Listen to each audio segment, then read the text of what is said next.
if I make you Joe Douglas, I give you the Jets GM responsibilities, Randy. How would you approach this offseason if you were Joe? I would be excited as heck. I would have a grin on my face because, as I said in the piece, I think they're in a power position. And you don't get to say that very often in this league. And surely the Jets don't get to say it. That's for sure. Not with their history. So I would love to be in that spot. I just think at number 2, as they sit in the draft, they get a choice to make. Either we're going forward with Sam Darnold or we're going to hitch our wagon to a first-time quarterback in a guy like Zach Wilson from BYU. I can make a case for both. I think that if you determine that they're fairly equal, I think the next step is to determine who allows you to put more pieces together with them. I happen to think that the second pick in the draft is worth a lot. So I do like Sam Darnold. I think he has a lot of upside in the right situation. I think he can be a top 10, top 12 quarterback. I might pick him and then do something with that second pick. Maybe you slide back a spot or two, but you gain more pieces to building the puzzle of what is the Jets rebuild.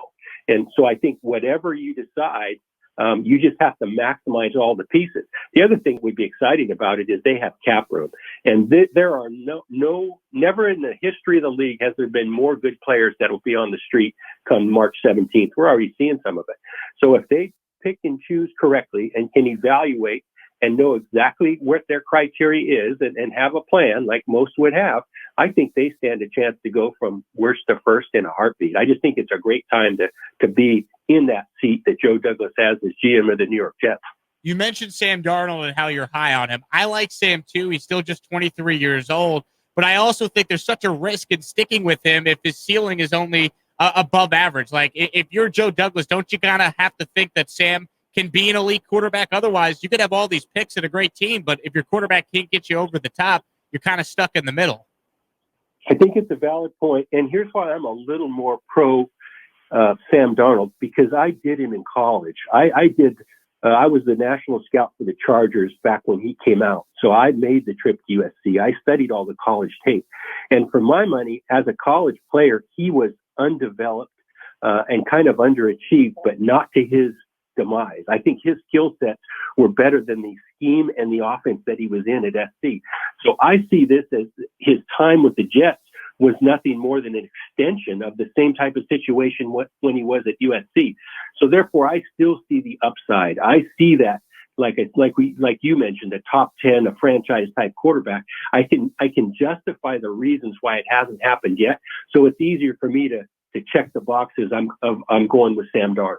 Randy Mueller joining us here, former NFL general manager, kind enough with his time this morning here on the show. So if the Jets do decide to stick with Sam Darnold, Randy, what could they get for that second overall pick? How valuable do you think it truly is?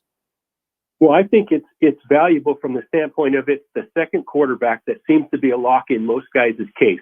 And I don't think there's no secret who's going to go first, but Zach Wilson in most NFL buildings is the next guy in line.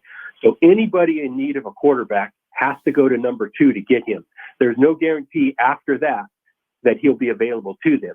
So a team like Atlanta at 4, or even a team like Philly at 6, or Carolina at 8, these teams all need a quarterback. And I think it's a great opportunity to move off of that pick, slide back maybe multiple times if I'm in the Jets position, and gain additional assets, again, to rebuild the team with more volume than necessarily quality. I'm wanting quantity. We have a lot of needs.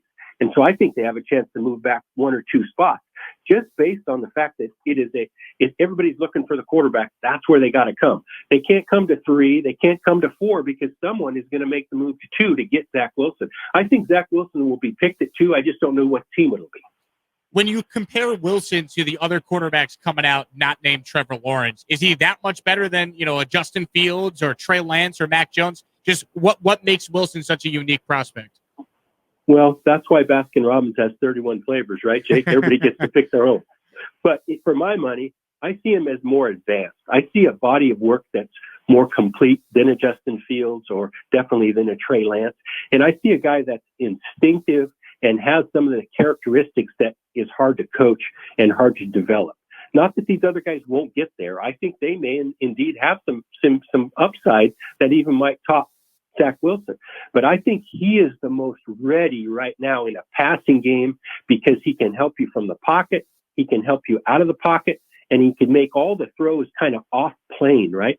You can't block everything perfectly in the NFL. So you have to be able to construct different ways to throw the ball, like Mahomes does or like Aaron Rodgers does. This guy has some of that in him. And I'm not saying he's those players, but some of the same skill set that those guys have, I see in Zach Wilson. Thanks for watching the full YouTube video. If you like what you saw, then please subscribe to my page for more content. Thank you.